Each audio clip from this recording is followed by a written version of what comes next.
সেই বন্ধুরা আশা করি ভালো আছেন। আজকে আমরা আমাদের সফটওয়্যারের একটি ফিচার দেখাবো। এটি মূলত স্পেয়ার পার্টস যারা বিক্রি করেন এবং সার্ভিস যারা প্রদান করেন তাদের জন্য।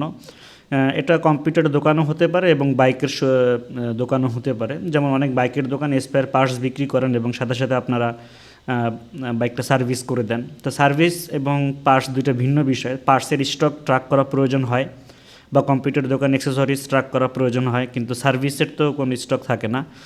সেই ক্ষেত্রে আলাদা আলাদা করে জিনিসটা মেনশন করতে হয়। তো আমরা কীভাবে এটা সফটওয়্যারের মাধ্যমে করতে পারি আমাদের সফটওয়্যার দিয়ে, সেটা আমরা দেখব।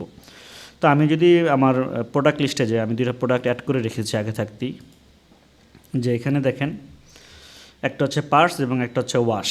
তো আমি যদি এই স্টকটা চেক করি তাহলে দেখব যে আমার পার্টসের স্টক আছে 90 পিস, বাট ওয়াশের কোনো স্টক নাই, কারণ ওয়াশটা হচ্ছে আনলিমিটেড, মানে এটা আপনার আনলিমিটেড আপনি সেল করতে পারবেন। তা আমি সেল অপশনে চলে গেলাম। এখান থেকে আমি মাহমুদুল হাসানের কাছে সেল করি।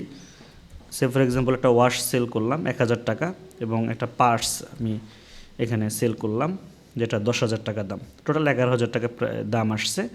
আমি এখন ওনার কাছে এই সার্ভিসটা সেল করি।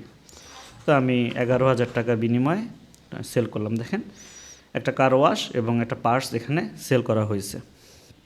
তো এখন যদি আমি আমার স্টকে যাই তাহলে দেখব যে আমার এক পিস স্টক কমে গেছে এবং আমার ওয়াশটাও সেল হইল। এবং আমি যদি ড্যাশবোর্ডে যাই তাহলে আলাদা করে আমি সার্ভিসটা সেল যে হয়েছে এটা দেখতে পারবো এবং এই মাসে টোটাল কত টাকা সার্ভিস, এটা আগে একটা টেস্ট করা হয়েছিল আর এখন এই মাত্র এটা করা হয়েছে। তো এটা ডেমো একটা সফটওয়্যার, আপনারা চাইলে আপনাদের নিজের মতো করে সাজিয়ে গুছিয়ে নিতে পারবেন। আপনাদের যদি কারো প্রয়োজন হয় অবশ্যই যোগাযোগ করবেন। আসসালামু আলাইকুম।